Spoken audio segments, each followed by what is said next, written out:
सभी साथियों को मकर संक्रांति की बहुत बहुत शुभकामनाएं। मकर संक्रांति वह पावन दिन है जब सूर्य देव धनु राशि से निकलकर मकर राशि में प्रवेश करते हैं।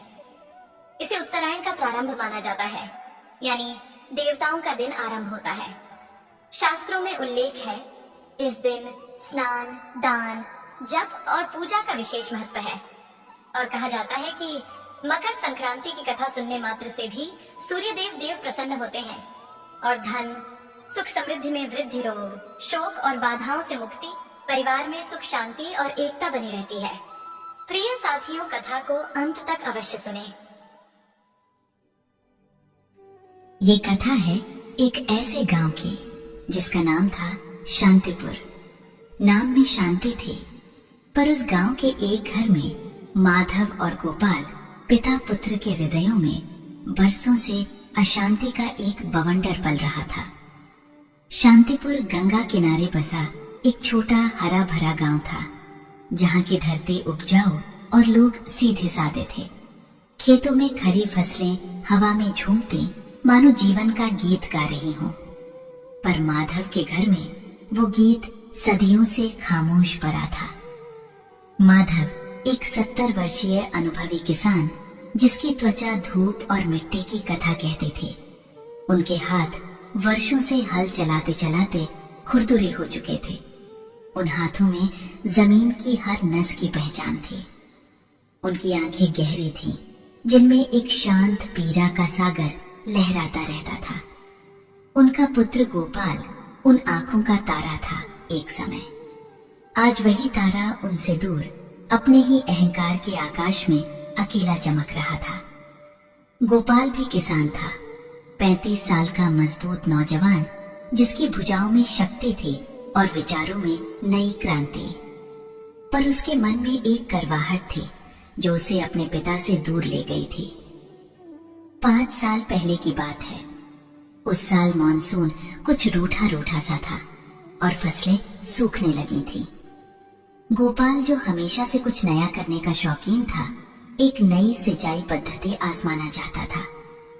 माधव परंपराओं में पले बड़े पुराने तरीकों पर अटल थे।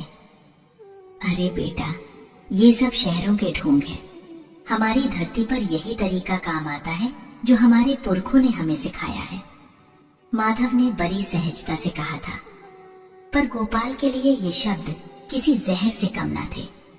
उसे लगा उसके पिता उस पर विश्वास नहीं करते, उसकी सोच को महत्व नहीं देते। आपकी सोच ही पुरानी हो गई है पिताजी, यही कारण है कि हम कभी आगे नहीं बढ़ पाते। गोपाल ने गुस्से में पलटवार किया था। उस दिन शब्दों की मर्यादा टूटी थी और रिश्तों की डोर भी। अगर तुम्हें मेरी सोच से इतनी दिक्कत है तो अपनी सोच से ही जीवन जियो। मेरा दरवाजा तुम्हारे लिए बंद है, माधव ने क्रोध में कहा था। उनके भीतर भी अपने बेटे की कड़वी बात से गहरा घाव लगा था।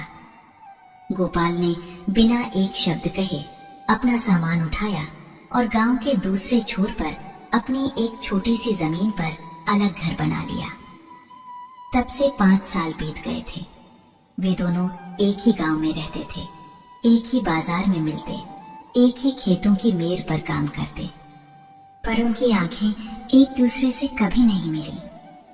जब भी वे एक दूसरे के पास से गुजरते, एक असहज चुप्पी, एक अनदेखी दीवार उनके बीच खड़ी हो जाती।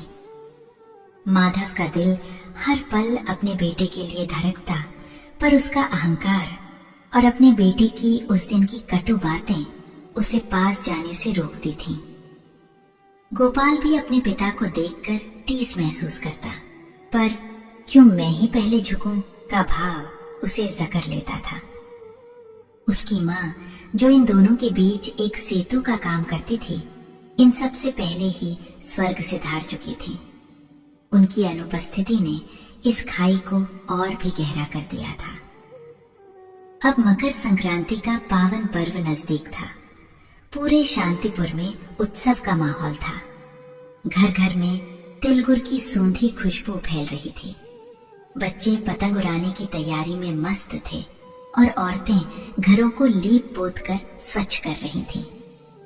ये दिन सूर्य देव के उत्तरायण होने का प्रतीक था, जब सूर्य दक्षिण से उत्तर की ओर अपनी यात्रा शुरू करते हैं, अंधकार से प्रकाश की ओर, शीतलता से ऊष्मा की ओर। ये नवीनीकरण का, दान पुण्य का और संबंधों में मधुरता लाने का पर्व था। माधव अपने छोटे से घर की चौखट पर बैठे दूर खेतों को निहार रहे थे। उनकी आंखें सूनी थीं। मकर संक्रांति आती और चली जाती, पर उनके जीवन में कोई उत्तरायण नहीं होता। उनका बेटा उनके पास से कितनी बार गुजरता, पर कभी पलटकर नहीं देखता। एक लंबी आह उनके सीने से निकली। हे राम, कब तक ऐसे चलेगा? उधर गोपाल भी अपने खेतों में काम करते हुए उदास था। मकर संक्रांति का ये उल्लास उसे खिन्न कर रहा था। उसके घर में कोई उत्साह नहीं था, कोई मनाने वाला नहीं था। वो अक्सर अपनी पत्नी की मृत्यु के बाद से अकेला ही रहता था और पिता के अलग हो जाने से उसकी दुनिया और सिमट गई थी। उसे याद आया बचपन में मकर संक्रांति के दिन पिताजी कैसे सुबह सुबह उसे गंगा में स्नान कराने ले जाते थे, फिर तिलगुड़ खिलाते और मंदिर ले जाकर कथा सुनते। उन दिनों उनके बीच कितना प्यार था। एक कसक उसके दिल में उठी, जिसे उसने तुरंत दबा दिया। नहीं, गलती उनकी थी, मैं क्यों याद करूं वो सब। मकर संक्रांति की पूर्व संध्या पर गांव के ठाकुर बाबा, जो गांव के सबसे वृद्ध और ज्ञानी व्यक्ति थे, माधव के पास आए। अरे माधव, क्या हुआ? इतनी उदासी क्यों है चेहरे पर? मकर संक्रांति है कल, खुश हो। माधव ने ठाकुर बाबा की ओर देखा। उनकी आंखों में नमी तैर आई। क्या बताऊं बाबा, ये मकर संक्रांति भी एक और साल लाती है, पर मेरे बेटे और मेरे बीच की दूरी मिटती नहीं। ठाकुर बाबा ने उनके कंधे पर हाथ रखा। माधव, सूर्य उत्तरायण होते हैं, समय बदलता है। क्या पता इस बार सूर्य देव तुम्हारे जीवन में भी प्रकाश ले आए। उन्होंने एक गहरी सांस ली। कल सुबह मंदिर में कथा होगी, गोपाल भी आता होगा ना? माधव ने सिर झुका लिया। पता नहीं बाबा, वो तो मेरा चेहरा भी नहीं देखना चाहता। अगली सुबह मकर संक्रांति का दिन था। कड़ाके की ठंड थी, पर सूर्य देव की पहली किरणें धरती पर पड़ते ही एक नई स्फूर्ति भर गईं। गांव के लोग टोलियों में गंगा स्नान के लिए निकल पड़े। माधव भी अपने बूढ़े शरीर को समेटते हुए गंगा की ओर चल पड़े। उनके मन में एक अजीब सी बेचैनी थी। आज मंदिर में पंडित जी विशेष सूर्य देव की कथा सुनाने वाले थे। गंगा के निर्मल जल में स्नान कर माधव ने अपने शरीर को शुद्ध किया। उन्होंने सूर्य देव को जल अर्पित किया। ओम सूर्याय नमः का जाप करते हुए उनकी आंखें बंद थीं और उनके होठों पर बस एक ही प्रार्थना थी, हे सूर्य देव, मेरे और मेरे गोपाल के बीच की बर्फ पिघला दो। उधर गोपाल भी अपनी आदत के मुताबिक सुबह उठकर अपने खेतों की ओर चल पड़ा, पर आज उसके कदम मंदिर की ओर मुड़ गए। उसे नहीं पता था क्यों। शायद उसे बचपन की वो यादें खींच रही थीं। उसने भी गंगा में डुबकी लगाई, पर बिना किसी से बात किए। उसकी नजरें हर जगह अपने पिता को ढूंढ रही थीं, पर उसे देख नहीं पा रहा था। उसे लगा शायद पिताजी अभी तक नहीं आए। वो भीगी धोती में ही मंदिर की ओर चल पड़ा। मंदिर में भीड़ जुटने लगी थी। पंडित जी, जिन्हें लोग ज्ञानी बाबा कहते थे, अपनी जगह पर विराजमान हो चुके थे। उन्होंने गंगा जल छिड़क कर वातावरण को और पवित्र किया और अपनी गंभीर मधुर वाणी में कथा आरंभ की। माधव मंदिर के एक कोने में बैठे थे। उनकी आंखें छत की ओर लगी थीं, जैसे ईश्वर से कोई उत्तर ढूंढ रही हों। गोपाल भी आया और भीड़ में सबसे पीछे एक खंभे के सहारे बैठ गया। उसकी नजरें मंदिर में हर चेहरे को टटोल रही थीं, पर उसने जानबूझकर माधव की ओर नहीं देखा। उसकी आंखों में अभी भी एक अरियल भाव था। पंडित जी ने अपनी कथा शुरू की। आज मकर संक्रांति का पावन पर्व है। आज के दिन सूर्य देव दक्षिणायन से उत्तरायण होते हैं।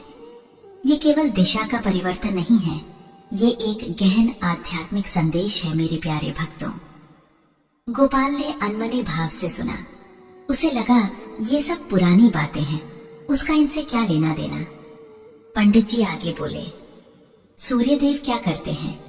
वो बिना किसी भेदभाव के सबको प्रकाश देते हैं।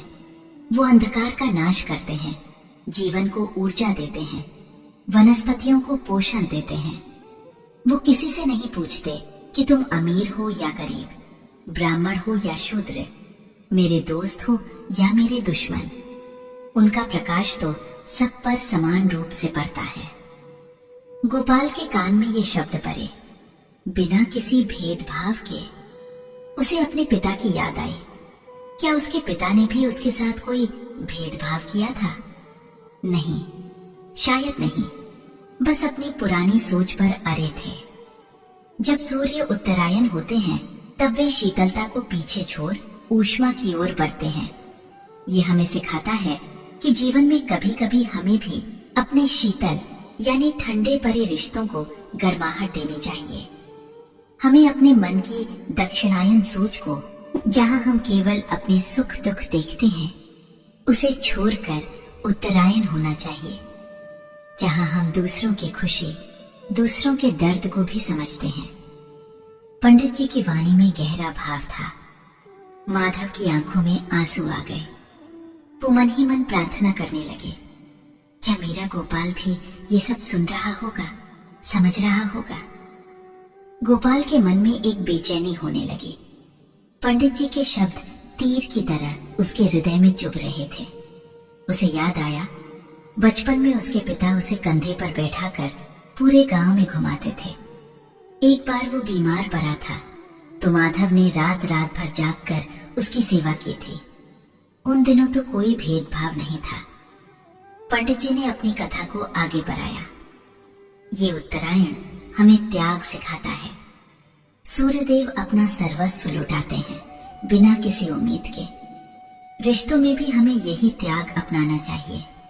अहंकार, क्रोध, ईर्ष्या, ये सब हमारे मन के अंधकार हैं। जैसे सूर्य इन अंधकारों को मिटाते हैं, वैसे ही हमें भी अपने अहंकार की रात्रि को छोड़कर क्षमा के सूर्योदय की ओर बढ़ना चाहिए। अहंकार। गोपाल के मन में ये शब्द गूंज उठा। क्या ये सच नहीं था? उसका अपना अहंकार ही तो था जो उसे अपने पिता के पास जाने से रोक रहा था। उसने सोचा था, मैं क्यों झुकूं? गलती उनकी थी। पर क्या गलती सिर्फ उनकी थी? क्या उसका गुस्सा, उसका कठोर जवाब, उसकी जिद कम बड़ी गलती थी? उसने अपने पिता के उम्र भर के त्याग को उस एक पल के गुस्से में भुला दिया था। गोपाल की आंखों में अचानक नमी सी आ गई। उसे याद आया, उसकी मां के देहांत के बाद जब वो पूरी तरह टूट गया था, तब माधव ने ही उसे संभाला था। उन्होंने ही उसे समझाया था कि जीवन में आगे बढ़ना होता है, चाहे कितने भी कष्ट क्यों ना आए। वे तब भी तो उसके पिता थे, उसके गुरु थे। पंडित जी ने कहा, मकर संक्रांति पर तिलगुड़ का दान क्यों किया जाता है? तिल में तेल होता है जो प्रेम का प्रतीक है। गुड़ मीठास का प्रतीक है। हमें अपने रिश्तों में प्रेम और मीठास घोलनी चाहिए। करवाहट को त्याग देना चाहिए। जैसे सूर्य बिना भेदभाव के सबको प्रकाश देता है, वैसे ही रिश्तों में भी बिना शर्त प्रेम बांटना चाहिए। गोपाल की आंखों से अब आंसू छलकने लगे थे। वो जोर से रोना चाहता था, पर उसने खुद को संभाला। उसे समझ आ रहा था कि उसने कितना समय व्यर्थ कर दिया, कितनी खुशियां गवा दी अपने अहंकार की वजह से। उसका पिता, जो बुढ़ापे में उसके सहारे का हकदार था, वो अकेला जी रहा था। माधव की कमर झुकी हुई थी, बालों में चांदी उतर चुकी थी, चेहरे पर गहरी झुर्रियां थीं। ये सब उसने कब देखा था ठीक से?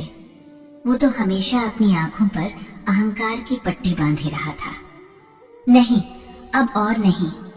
गोपाल के मन में एक दृढ़ निश्चय उभरा। उसकी सांसें तेज हो गईं।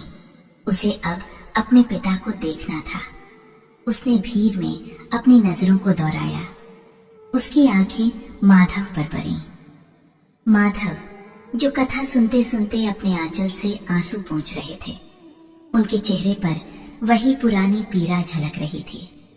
वो इतने कमजोर दिख रहे थे। गोपाल का दिल चीत्कार कर उठा। ये मैंने क्या किया? मैंने अपने पिता को कितना दर्द दिया।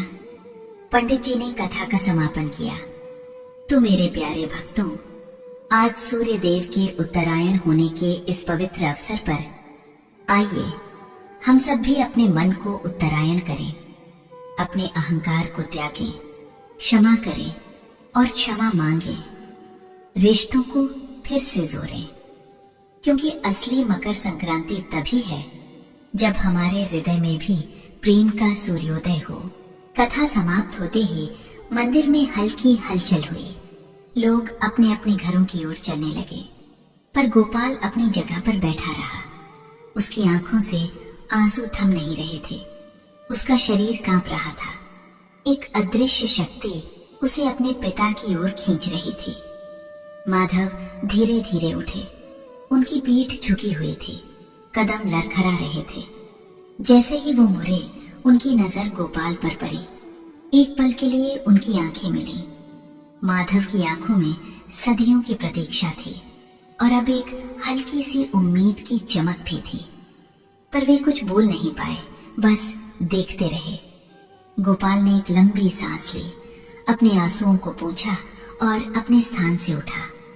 उसके अंदर का अहंकार पिघल चुका था, जैसे बर्फ सूरज की रोशनी में पिघल जाती है। उसकी आंखें लाल थीं, पर उनमें अब कोई करवाहट नहीं थी, केवल पश्चाताप और प्रेम था। गोपाल धीरे धीरे अपने पिता की ओर बढ़ा। उसके कदम भारी थे, पर उसका दिल हल्का होता जा रहा था। मंदिर में कुछ लोग अभी भी मौजूद थे, जिन्होंने गोपाल को अपने पिता की ओर बढ़ते देखा।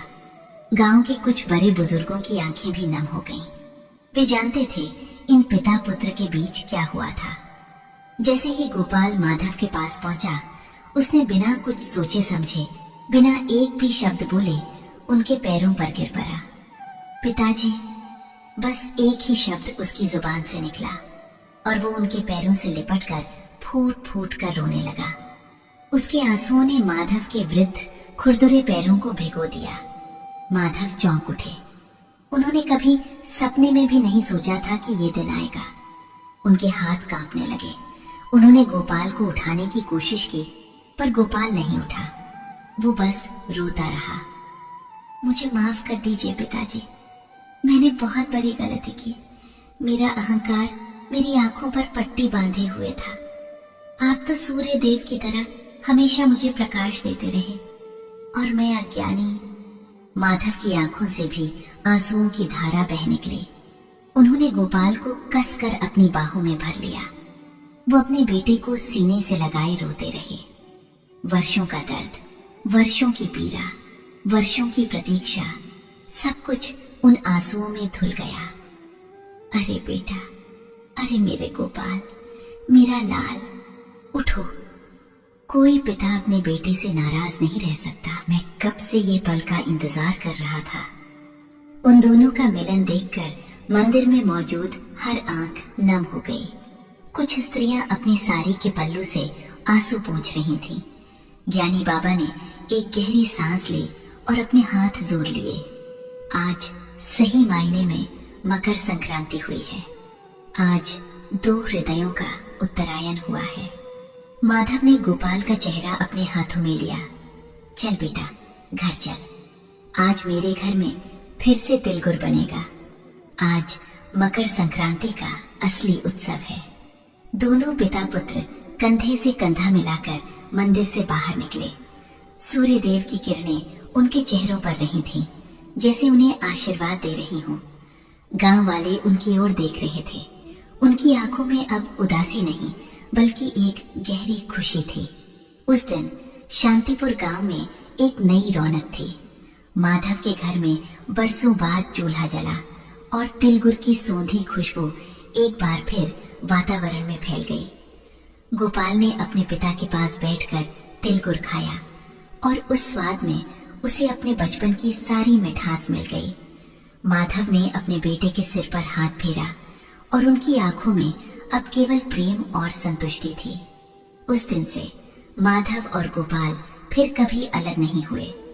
गोपाल ने अपने पिता के अनुभव और अपने नए विचारों को मिलाकर खेती में नए आयाम स्थापित किए।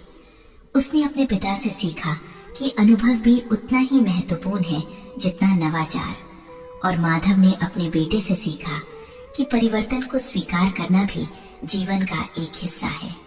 शांतिपुर के लोग कहते थे कि उस मकर संक्रांति पर केवल सूर्य ही उत्तरायण नहीं हुए थे, बल्कि माधव और गोपाल के हृदयों में भी प्रेम और क्षमा का सूर्योदय हुआ था। ये कथा आज भी शांतिपुर में सुनाई जाती है, जो हमें सिखाती है कि अहंकार छोड़कर रिश्तों में आगे बढ़ना ही जीवन का सच्चा प्रकाश है, क्योंकि रिश्तों की गर्माहट ही हमें हर शीतलता से बचा सकती है और क्षमा की शक्ति से बड़ा कोई दान नहीं। प्रिय साथियों, इस वीडियो में मकर संक्रांति की पावन व्रत कथा यहीं पर समापन होती है। हम कामना करते हैं कि भगवान सूर्यदेव की कृपा आप सभी पर बनी रहे। जय सूर्यदेव, जय हो जगत पिता।